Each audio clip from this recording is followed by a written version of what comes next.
വേങ്ങൂരിൽ reserve വനത്തിൽ മാലിന്യം തള്ളിയവരെ Kodanad forest range officer Abeesh രവീന്ദ്രന്റെ നേതൃത്വത്തിൽ പിടികൂടി. നിക്ഷേപിച്ച മാലിന്യം ക്ലീൻ കേരള കമ്പനിക്ക് കൈമാറുന്ന ചെലവും പൊതുസ്ഥലങ്ങളിൽ മാലിന്യം തള്ളിയാൽ ഈടാക്കുന്ന പരമാവധി പിഴത്തുക 50,000 രൂപയാണ് panchayat ഈടാക്കിയത്.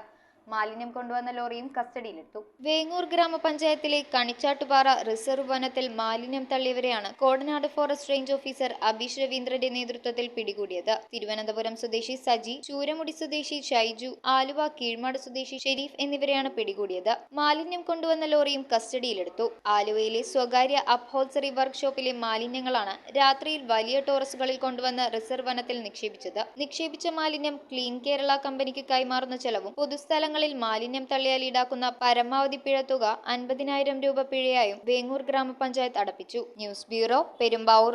Bharathamata College of Commerce and Arts, Chundi, Aluva is a project of the Archdiocese of Ernakulam and Angamali. We offer BCom, BCA, BBA, BSW courses.